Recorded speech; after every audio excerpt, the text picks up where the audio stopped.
தனசேகர் சொல்றாரு கோடீஸ்வரி கிட்ட, நீ சாப்பிட்டு மாத்திரை போடணும்லம்மா, இப்ப பசிக்கலங்க, மனசும் சரியில்லை. ஏம்மா வாழ்க்கையே முடிஞ்சு போன மாதிரி ஏன் மனசு உடைஞ்சு போற? தேத்திக்கிட்டு நடக்க வேண்டியதை பாரு கோட்டி. எப்படி அந்த வீட்டுல சந்தோஷமா வாழ போறான்னு தெரியலையே.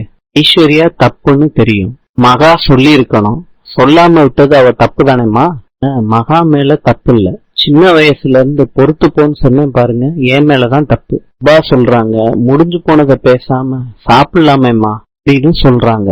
பா அம்மாவையும் அப்பாவையும் சாப்பிட வச்சுட்டு அவங்க கிளம்பி போறாங்க. பா சொல்றாங்க, விஜய நான் லவ் பண்றது தெரிஞ்சிச்சுன்னா 2 குடும்பத்துக்கும் பூகம்பமே வந்துருமே, என்ன பண்றது? கௌதம் பார்ல உட்கார்ந்து நடந்ததெல்லாம் யோசிச்சு பாக்குறாரு. இடிச்சுட்டு போறப்ப இடிச்சிடுறாரு கௌதம். யாரான்னு கேக்குறாரு.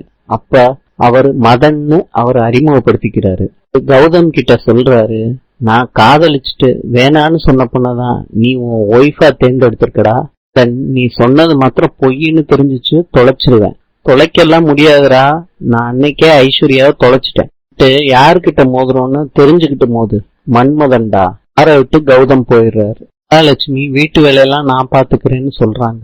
ராஜலட்சுமி சொல்றாங்க, அதான் நீ சிறப்பா செஞ்சுட்டியேம்மா, எப்பயும் போல காஃபி டீ போடுறதுக்கு தான் வந்தேன். இந்த வீட்டுல நீ யாருக்கும் சமைக்க கூடாது, புரியுதா?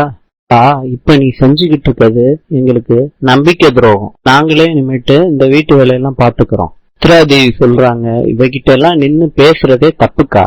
அக்காவும் தங்கச்சியுமா சேர்ந்து நம்மளை ஏமாத்திக்கிட்டு இருக்காங்கன்னா நம்ம என்ன செஞ்சாலும் மன்னிச்சு ஏத்துப்பாங்கிற தைரியம் தான்க்கா.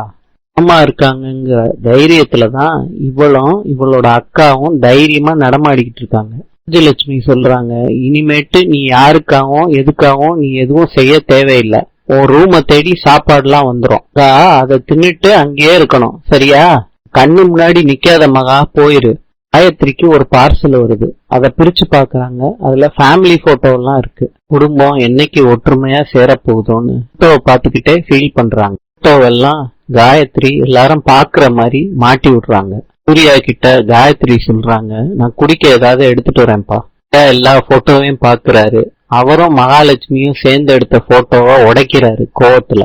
காயத்ரி, சூர்யா என்ன பண்றீங்கன்னு கேக்குறாங்க. இந்த போட்டோ இந்த இடத்துக்கு தகுதியே இல்ல, இதெல்லாம் குப்பைக்கு போக வேண்டியதுன்னு சொல்றாரு. கோவத்துல திருப்பியும் ஆபீஸுக்கு போயிட்டாரு சூர்யா. காயத்ரி மகாலட்சுமி கிட்ட சொல்றாங்க, ஏதோ ஆபீஸுக்கு முக்கியமான கால் வந்திருக்குன்னு போயிட்டாமா சூர்யா, சமாளிக்காதீங்க சின்னத்தை, எல்லாத்தையும் நான் பாத்துக்கிட்டு தான் இருந்தேன் அப்படின்னு சொல்றாங்க. போட்டோவை ஒட்டுறாங்க மகாலட்சுமி. கனடாவின் நாணயம் $. நாளை சந்திக்கலாம்.